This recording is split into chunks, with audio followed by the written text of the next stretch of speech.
Selamat pagi Bapak, Ibu, dan Saudara-saudara. Mari kita satukan hati kita di dalam doa sebelum kita akan membaca dan merenungkan kebenaran firman Tuhan. Mari kita berdoa. Bapa di dalam surga, kami datang pada pagi ini di dalam ibadah kami kepada Tuhan. Kami sungguh yakin dan percaya Tuhan hadir di tengah-tengah kami. Engkau menyatakan juga kehadiran-Mu sekali lagi kepada kami melalui firman yang Engkau sabdakan. Kami percaya bahwa Engkau berbicara, dan Engkau terus berbicara kepada kami untuk mengajar kami apa yang benar, yang Tuhan kehendaki untuk kami lakukan di dalam hidup kami sebagai orang-orang percaya. Berfirmanlah ya Tuhan, kami sungguh rindu Engkau memberkati kami dengan kebenaran firman-Mu dan mengubahkan hidup kami. Kami mohon berkati waktu di depan kami ini, sebab kami berdoa di dalam nama Tuhan kami, Yesus Kristus. Amin. Saudara-saudara, mari kita bersama-sama membuka Alkitab dan membaca dari satu bagian di dalam Perjanjian Baru, 2 Timotius patsalnya yang pertama. Surat 2 Timotius patsalnya yang pertama, kita membaca mulai dari ayatnya yang ke-6 sampai dengan ayat yang ke-12.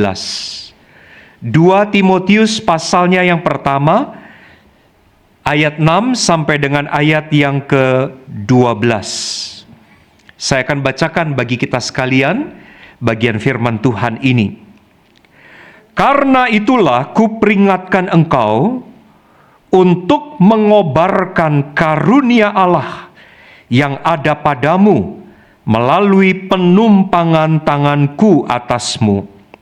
Sebab Allah memberikan kepada kita bukan roh ketakutan, melainkan roh yang membangkitkan kekuatan, kasih, dan penguasaan diri.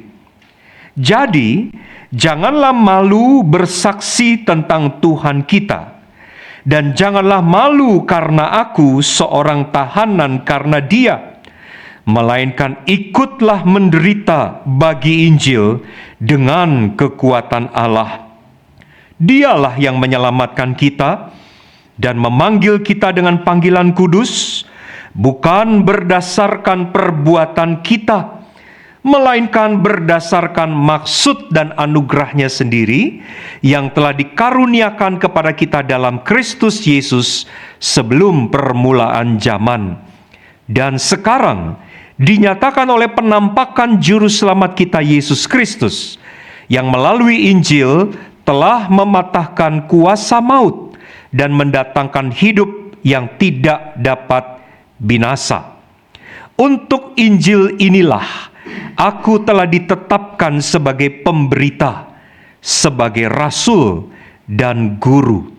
Itulah sebabnya aku menderita semuanya ini, tetapi aku tidak malu, sebab aku tahu kepada siapa aku percaya, dan aku yakin bahwa Dia berkuasa memelihara apa yang telah dipercayakannya kepadaku hingga pada hari itu. Sampai di situ pembacaan firman Tuhan buat kita sekalian. Saudara-saudara, tema khotbah pada pagi ini adalah berkobar dan berkorban karena Injil. Saudara, entah apa yang ada di dalam pikiran saudara ketika saudara berbicara atau membahas tentang seorang anak muda yang usianya masih muda belia, tetapi menjadi pemimpin sebuah gereja. Mungkin saudara berpikir kalau seorang yang masih sangat muda memimpin sebuah gereja, dia belum berpengalaman pasti. Dia masih labil, masih bau kencur. Ini anak baru kemarin sore kok sudah mau menjadi pemimpin gereja. Apa ya bisa dia memimpin sebuah gereja? Intinya saudara-saudara, banyak orang merasa ragu dengan performa seorang anak muda, apalagi ketika dia ditempatkan pada posisi kepemimpinan yang sangat strategik dan menentukan. Masa iya sebuah gereja dipimpin oleh anak yang baru kemarin sore. Saudara-saudara, kira-kira itulah yang terjadi pada diri Timotius, anak rohani Rasul Paulus yang ditugaskan untuk melayani dan menggembalakan jemaat di kota Efesus. Saudara, pada waktu Timotius menjadi seorang pemimpin jemaat di Efesus atau menjadi hamba Tuhan di sana, banyak penafsir Alkitab menafsirkan usianya pada waktu itu masih dalam kisaran 20-an tahun. Jadi di akhir 20-an, mungkin 27 atau 28 atau 29 tahun. Saudara-saudara, dia masih sangat muda, tetapi dia sudah menjadi seorang hamba Tuhan. Dia menjadi seorang gembala untuk sebuah gereja. Bahkan saudara-saudara, dia punya tanggung jawab pastoral yang sangat besar, yaitu ketika dia memimpin gereja di Efesus yang pada waktu itu sedang dirongrong oleh pengajar-pengajar sesat. Saudara bayangkan, usianya masih sangat muda, memimpin gereja, tetapi gerejanya ini ada di dalam masalah. Banyak pengajar-pengajar sesat menyesatkan pemahaman iman anggota jemaat. Belum lagi saudara-saudara, kalau kita bicara setting kota Efesus sebagai kota besar. Saudara, Efesus itu kota besar, kota perdagangan, banyak orang datang dan pergi dari kota itu. Nah, setiap kali orang datang bukan hanya untuk berdagang.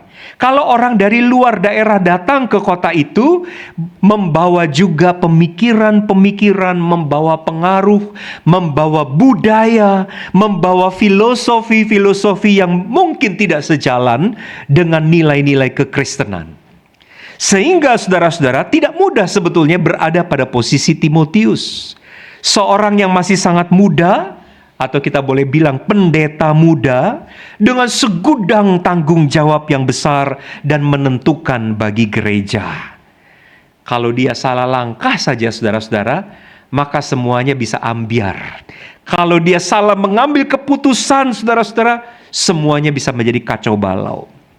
Nah, Bapak Ibu dan saudara-saudara, 2 Timotius adalah surat terakhir yang ditulis oleh Rasul Paulus dari penjara di kota Roma. Paulus menulis surat ini sebelum eksekusi mati dijalani oleh dia. Saudara, kita tahu bahwa pada waktu itu Paulus dipenjarakan di kota Roma, dan kita tahu Roma, saudara-saudara, adalah simbol kekuasaan dari kekaisaran Romawi. Kaisar Nero yang terkenal sangat kejam itu saudara-saudara, sedang menindas orang-orang Kristen. Dan Paulus ditangkap dan dipenjarakan di situ, dan dia tahu bahwa waktunya tidak lama lagi kematian datang kepadanya, saudara-saudara. Karena itu surat 2 Timotius bisa kita lihat seperti sebuah surat perpisahan. Surat perpisahan yang ditulis oleh seorang bapak kepada anaknya. Surat perpisahan yang ditulis oleh seorang mentor kepada anak bimbingannya. Kira-kira Bapak Ibu kita bisa melihat surat itu demikian. Dan layaknya ini surat perpisahan, maka surat ini berisi banyak sekali pesan-pesan terakhir dan pesan-pesan yang sangat penting. Saudara, Paulus tidak ingin melewatkan kesempatan untuk menyampaikan apa yang paling penting untuk diperhatikan oleh Timotius sebelum dia meninggalkan Timotius. Nah, Bapak Ibu dan saudara-saudara, apa yang disampaikan atau yang dinasehatkan kepada Timotius oleh Paulus?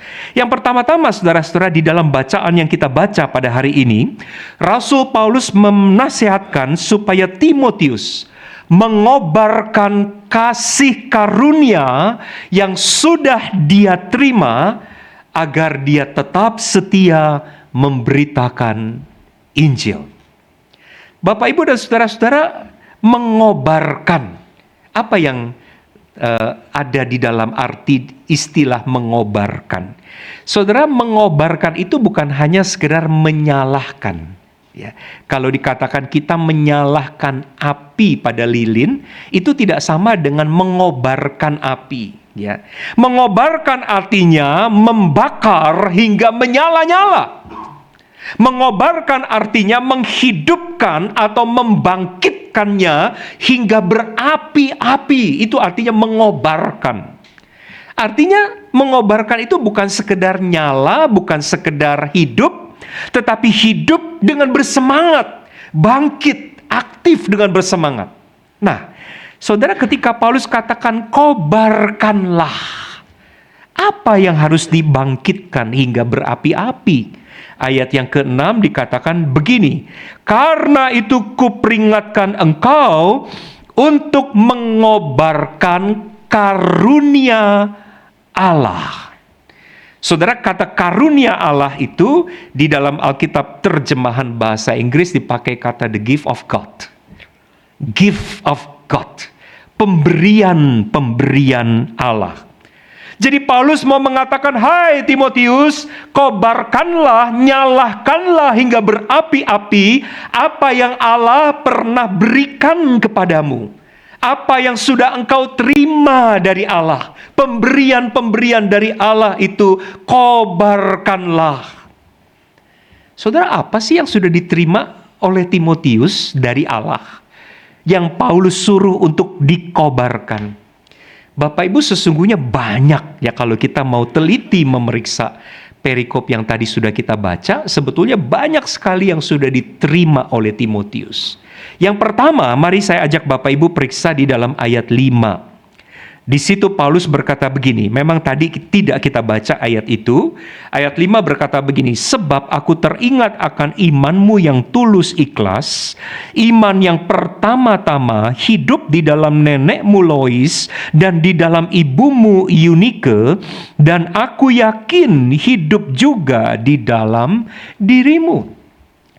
Saudara, hal pertama yang diterima oleh Timotius dari Allah adalah bahwa dia hadir di tengah-tengah sebuah keluarga yang sangat saleh.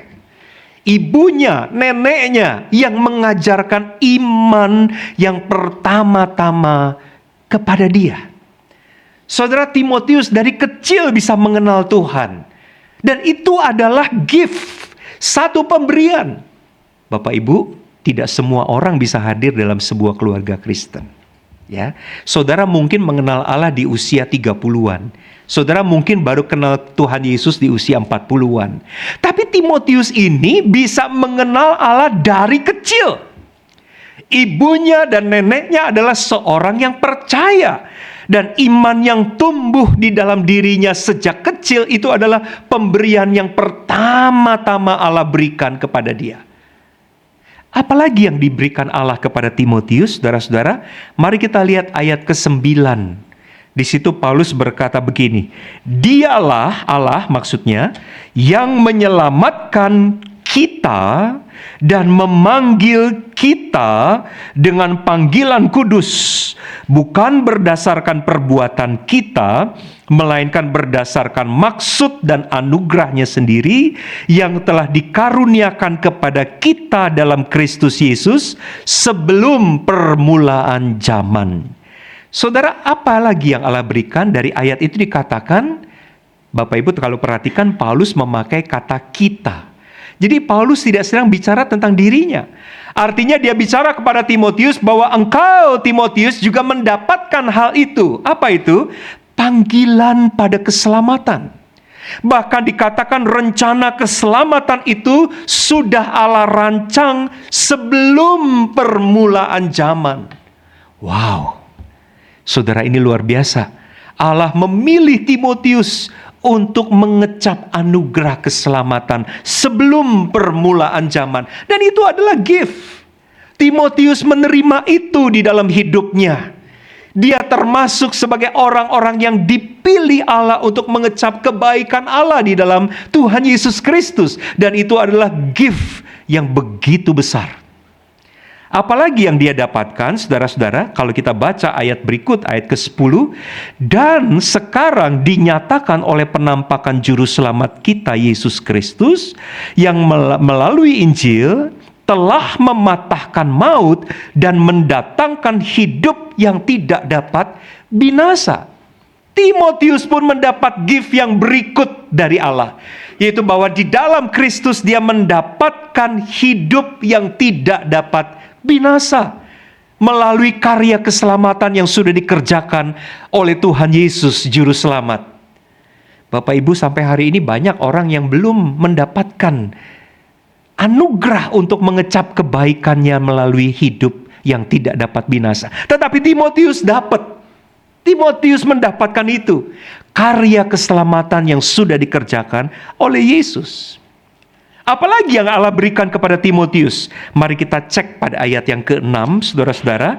Di ayat yang ke-6 dikatakan, kobarkanlah karunia Allah yang ada padamu melalui penumpangan tanganku atasmu. Saudara, kata penumpangan tangan ini mengingatkan tentu Timotius bahwa dia dipilih. Kalau dalam bahasa sekarang, dia diteguhkan, dia ditahbiskan menjadi seorang hamba Tuhan. Seorang yang melayani Tuhan. Dan itu adalah gift. Satu kesempatan istimewa yang Allah beri kepada dia dan bukan kepada semua orang. Itu gift of God yang dia sudah terima. Dan yang terakhir di ayat 7, kalau kita cek di ayat ke-7, di situ dikatakan begini, sebab Allah memberi kepada kita bukan roh ketakutan, melainkan roh yang membangkitkan kekuatan, kasih, dan penguasaan diri. Di ayat ke-7 di dalam Alkitab berbahasa Inggris bunyinya begini, for the Spirit of God gave us, does not make us timid. Tidak membuat kita takut. Siapa itu? Ada Roh Kudus Tuhan. Sebagai orang percaya, Timotius mendapatkan dan mengalami kehadiran Roh Kudus di dalam hidupnya. Nah, saudara-saudara, ini yang dikatakan oleh Paulus sebagai gift of God. Allah sudah memberikan semua pemberian-pemberian itu kepada Timotius, dan sekarang Timotius disuruh untuk apa? Kobarkanlah karunia Allah yang ada padamu.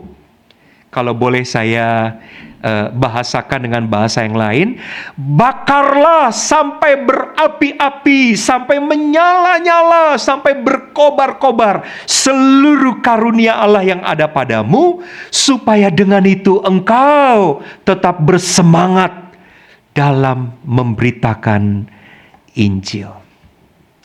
Bapak Ibu, sebetulnya kalau kita pikir, apa yang diberikan Allah kepada Timotius sebetulnya saudara dan saya juga punya. Betul? Bapak Ibu punya nggak? Karya Allah yang menyelamatkan. Itu diberikan kepada Timotius, Bapak Ibu juga dapat pemberian itu? Dapat. Bapak Ibu dapat hidup kekal nggak? Hidup yang tidak dapat binasa. Timotius soalnya tadi dapat. Saudara dapat?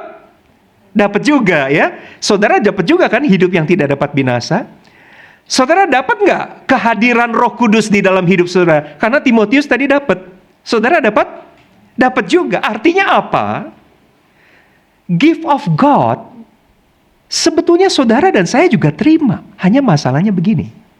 Seringkali pemberian Allah kepada kita itu hanya kita simpen di dalam laci atau di dalam lemari, dan hanya kita akui, saya punya kok.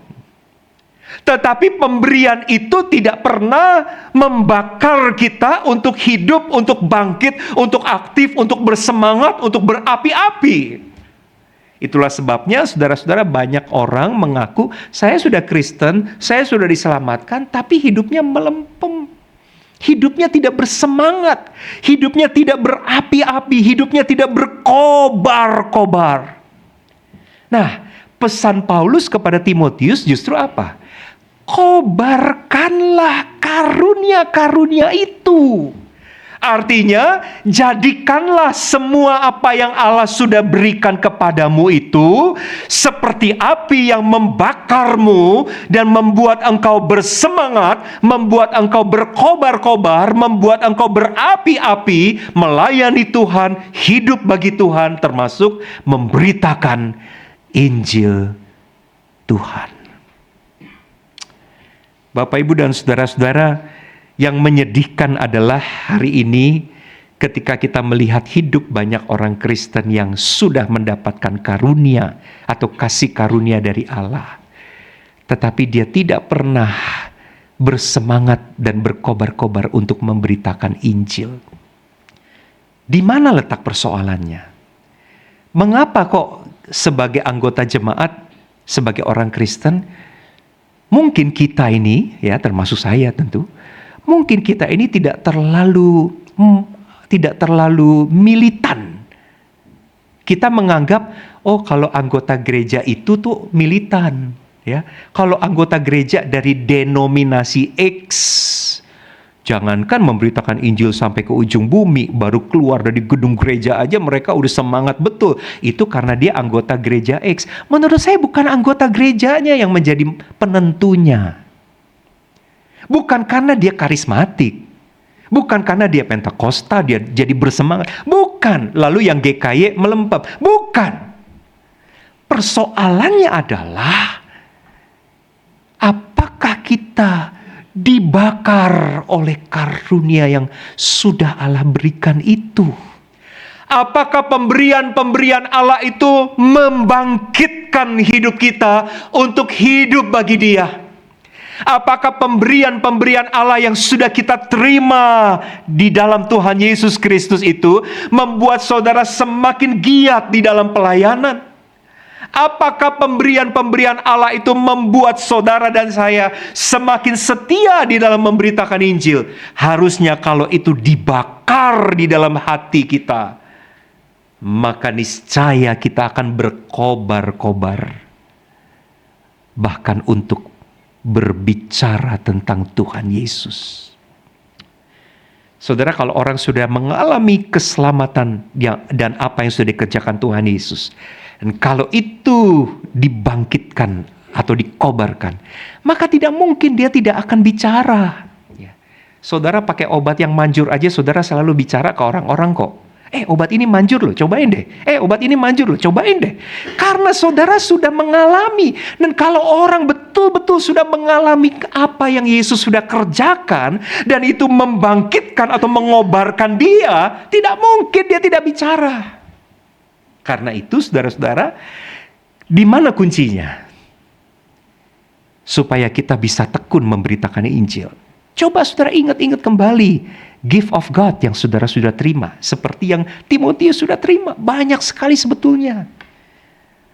Dan biarlah pemberian-pemberian Allah yang Allah sudah berikan, yang Allah sudah kerjakan di dalam diri kita itu mengobarkan kita, sehingga membuat kita menjadi orang-orang Kristen yang bersemangat. Orang-orang Kristen yang militan. Orang-orang Kristen yang bangkit bagi Kristus. Bukan hanya sekedar label Kristen. Nah, yang kedua Bapak Ibu, apa yang Paulus katakan kepada Timotius adalah begini. Kalau kasih karunia itu dikobarkan, maka engkau tidak akan merasa takut atau malu untuk berbicara tentang Injil. Saudara, kita tahu konteks Timotius. Konteksnya adalah pada waktu itu ada pengajar sesat di dalam gereja. Jadi sebagai hamba Tuhan yang masih muda, dia harus berhadapan dengan pengajar sesat. Yang pertama adalah soal muda. Siapa yang mau dengar omongannya orang yang masih muda? Itu satu. Kedua, pengajar-pengajar sesat ini juga punya pengajaran-pengajaran yang sangat meyakinkan. Dan itu membuat mungkin ada rasa takut. Mungkin itu membuat ada rasa tidak percaya diri pada diri Timotius ketika dia tetap harus mengajar Injil di tengah-tengah ajaran-ajaran sesat. Nah saudara, seperti yang terjadi pada banyak orang Kristen ketika bicara mengenai Injil atau memberitakan Injil, maka yang seringkali terjadi pada banyak orang Kristen adalah dua hal ketika bicara pemberitaan Injil. Yang pertama adalah takut. Banyak orang Kristen, kalau ditanya, kenapa Anda tidak bicara tentang Yesus kepada temanmu? Takut. Takut apa? Takut ditolak. Takut apa? Takut dijauhi. Takut apa? Takut dicemooh. Takut apa? Takut disalahpahami. Intinya adalah takut itu tentang akibat-akibat yang bisa muncul ketika saya harus memberitakan Injil. Dan karenanya orang lebih memilih untuk diam dalam ketakutan dan tidak berbicara apapun. Hal kedua selain takut adalah malu. Malu. Saudara, malu itu artinya lack of confidence, ya. Kekurangan rasa percaya diri. Dan orang yang malu akan Injil, saudara-saudara, adalah orang yang tidak lagi punya keyakinan yang kuat pada Injil yang dia beritakan. Saya tadi di dalam kebaktian pertama menyebut itu, ya, orang yang tidak lagi melihat the beauty of the gospel. Orang yang tidak lagi melihat keindahan dari Injil itu, akhirnya merasa tidak yakin, tidak punya kepercayaan diri bicara tentang Injil. Misalnya saudara-saudara, satu kali saya diundang khotbah, ya, saya teringat. Saya diundang khotbah oleh satu gereja, tidak saya sebut namanya. Khotbah itu khotbah Paskah. Dan Paskahnya Paskah subuh, jam 5 ibadah subuhnya. Jadi jam 4 sekian gitu saya sudah sampai di gereja, dan gereja masih sepi. Kebetulan ada seorang penatua sudah datang. Ya, seorang penatua ini bukan hanya jabatannya penatua, dan memang dia sudah tua usianya, tapi juga saudara-saudara dia seorang guru besar dari sebuah universitas terkenal di Jakarta ini. Ya, saya nggak sebut lah. Ya. Jadi orang pinter. Lalu di ruangan konsistori, di ruang tunggu itu, kami ngobrol-ngobrol. Dan dia tanya kepada saya gini, Pak Pendeta, Bapak ini percaya ya kalau Paskah itu artinya Tuhan Yesus bangkit dari kematian dan Tuhan Yesus hidup? Saya agak tersentak dengan pertanyaan itu kan, saudara-saudara, ya. Karena yang tanya ini penatua, bukan jemaat. Terus saya bilang, oh ya tentu Pak, saya percaya. Lalu dia langsung memotong jawaban saya dengan perkataan, kalau saya tidak. Waduh. Coba. Tadinya panggil saya Pak Pendeta. Terus kemudian, coba you pikir. Wah, mulai yayu-yayu ini ya. Coba you pikir. Mana ada orang sudah mati beberapa hari, itu kalau jantung sudah tidak berdetak, darah sudah tidak beredar ke seluruh tubuh, sel-sel tubuh pasti mati. Yang pasti otak itu udah mati, udah lewat berapa jam. Mana ada secara ilmiah, secara biologis, kondisi sudah mati beberapa waktu, tiba-tiba hidup. Kalau hitungannya baru semenit, nggak bernapas lalu menapas lagi, itu masih bisa ada penjelasannya. Tapi ini sudah lewat beberapa waktu dan itu panjang. Impossible. Saya jadi bertanya begini, saudara-saudara, lah kalau begitu kenapa Bapak undang saya khotbah Paskah, gitu kan? Ya. Lalu saya tanya begini, lalu apa yang Bapak percayai dari Paskah?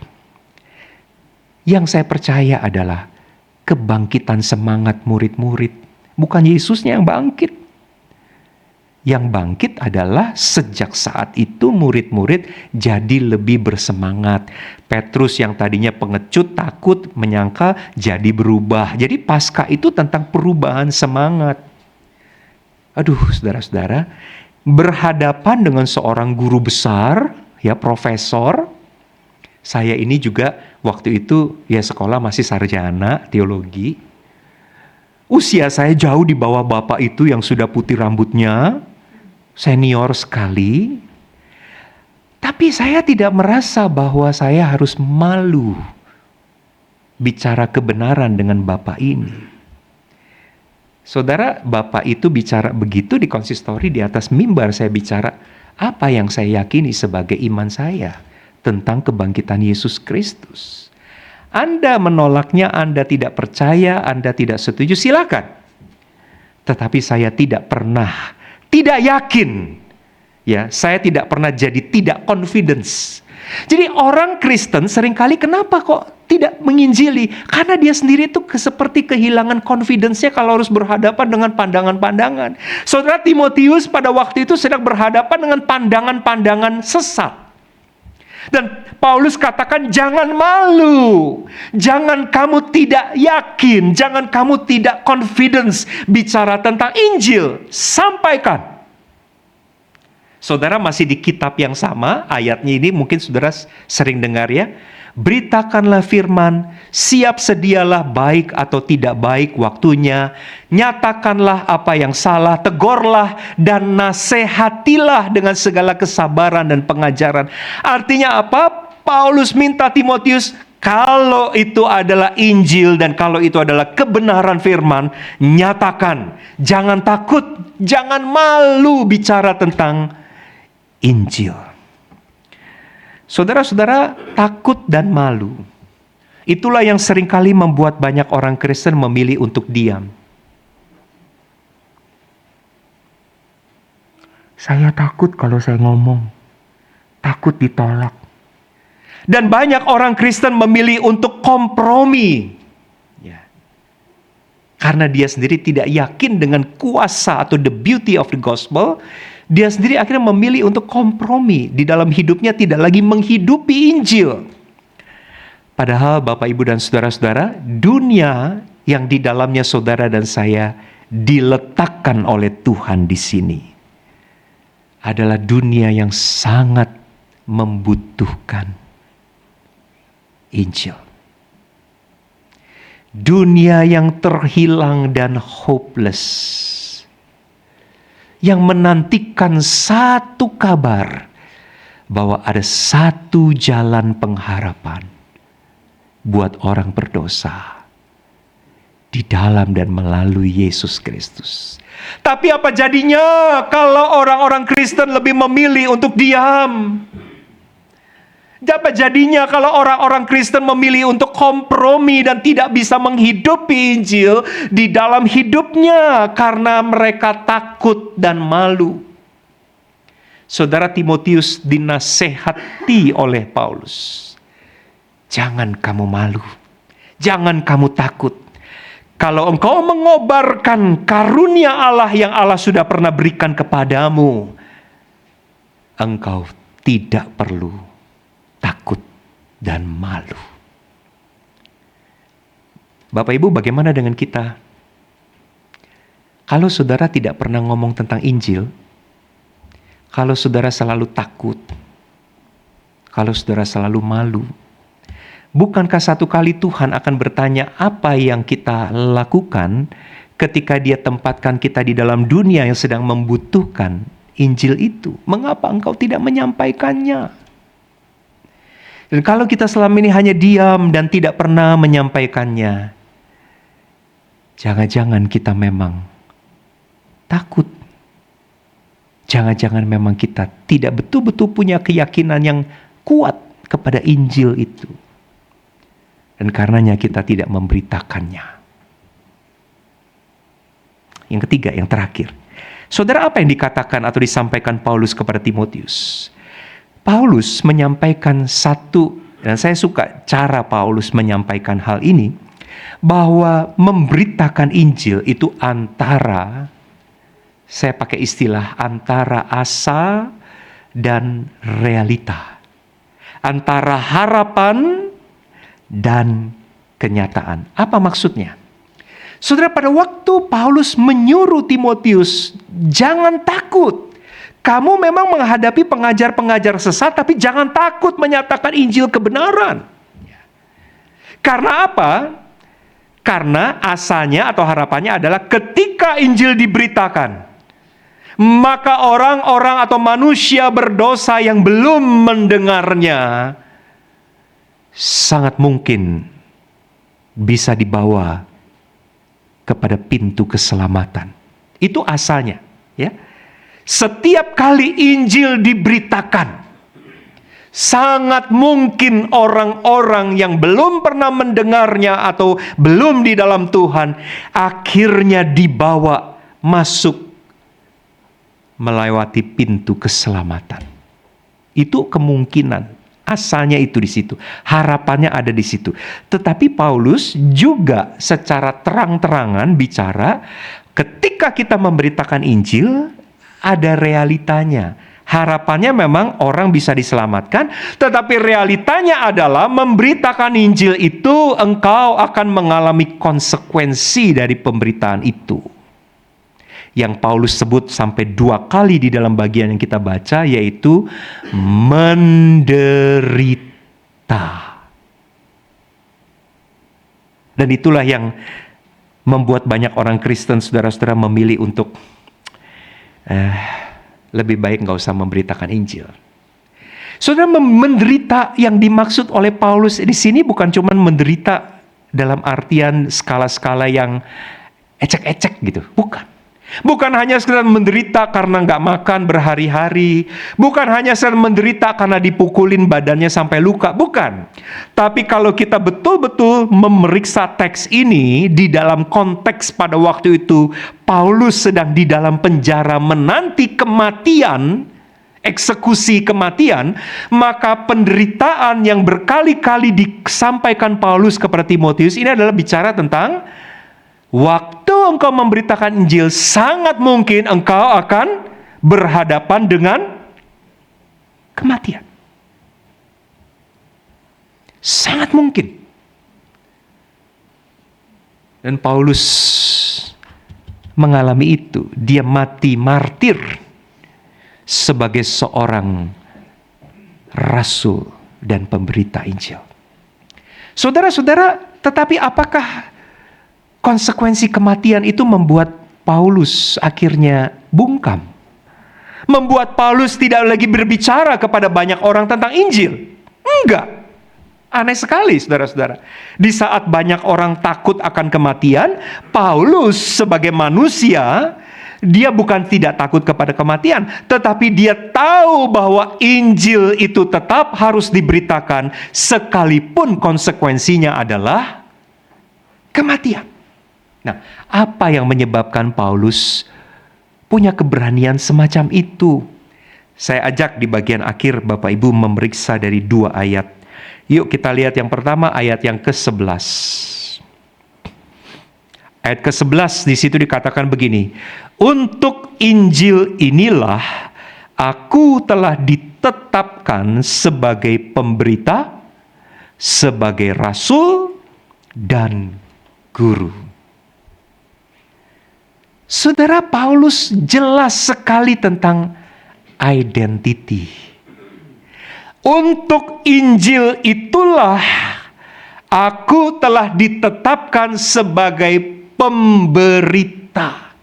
Jadi mau seperti apa situasi yang ada di sana, tetapi aku jelas siapa aku. Aku ini adalah pemberita. Jadi kalau aku ini pemberita, nggak mungkin kan aku tidak memberitakan. Kalau aku tidak memberitakan, maka aku tidak lagi disebut pemberita. Karena aku tahu aku adalah pemberita, maka aku selalu akan memberitakan. Saudara, kenapa banyak orang Kristen hari ini tidak bicara tentang Injil? Menurut saya, identitas dirinya tidak clear terhadap Injil. Kita mungkin hanya melihat diri kita sebagai orang yang kalau menyampaikan Injil itu baik. Artinya sesuatu yang optional. Sesuatu yang kalau dilakukan baik, tidak dilakukan ya sudah. Tapi buat Paulus enggak. Paulus melihat dirinya itu aku adalah pemberita, dan karena aku adalah pemberita maka aku tidak bisa tidak bicara sekalipun konsekuensinya aku harus mati. Dan yang kedua, saudara-saudara, ayat 12 mari kita lihat. Di situ Paulus berkata begini, itulah sebabnya aku menderita semuanya ini, artinya sampai aku mati, tapi aku tidak malu sebab aku tahu kepada siapa aku percaya dan aku yakin bahwa Dia berkuasa memelihara apa yang telah dipercayakannya kepadaku hingga pada hari itu. Jadi apa yang membuat Paulus terus berbicara sekalipun dia dihantui atau dia bayang-bayangi kematian? Dia terus berbicara karena dia punya keyakinan yang kokoh. 1 kepada Allah, 2 kepada Injil yang dia beritakan.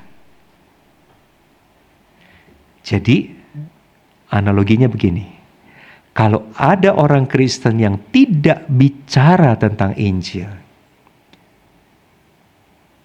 dia tidak lagi melihat dengan satu keteguhan dan keyakinan yang kuat akan Allah dan the beauty of the gospel.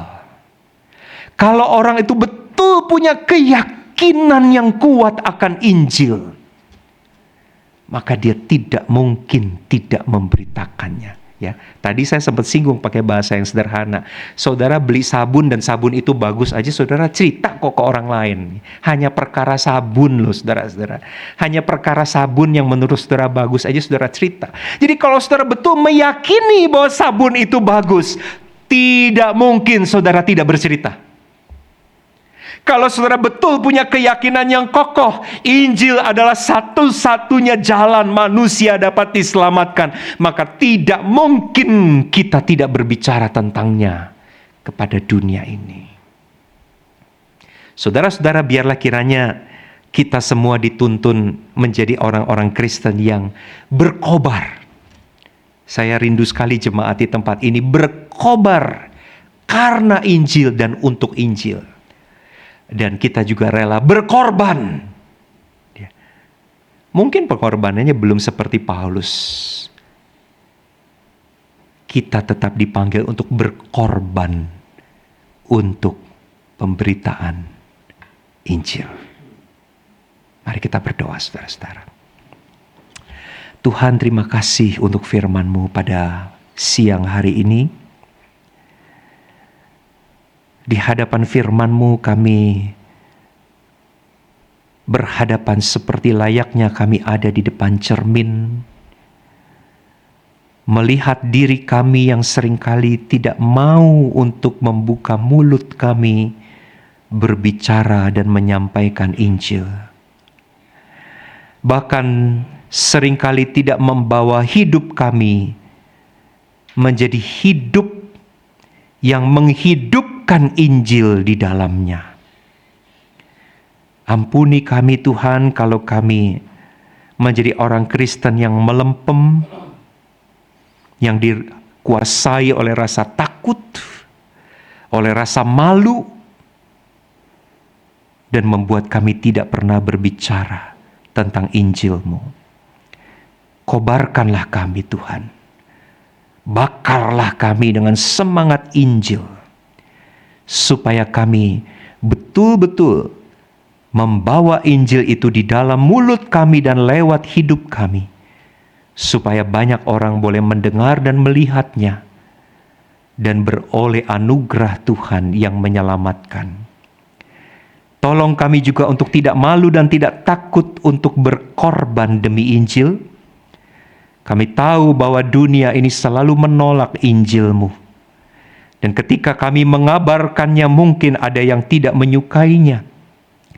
Tetapi biarlah kiranya keyakinan kami akan kuasa dari Allah dan kuasa dari Injil membuat kami tetap membicarakan atau menyampaikannya sekalipun banyak orang tidak menyukainya. Terima kasih Tuhan. Kami mohon Tuhan kuatkan dan mampukan kami melakukan firman-Mu. Di dalam nama Tuhan Yesus kami berdoa. Amin.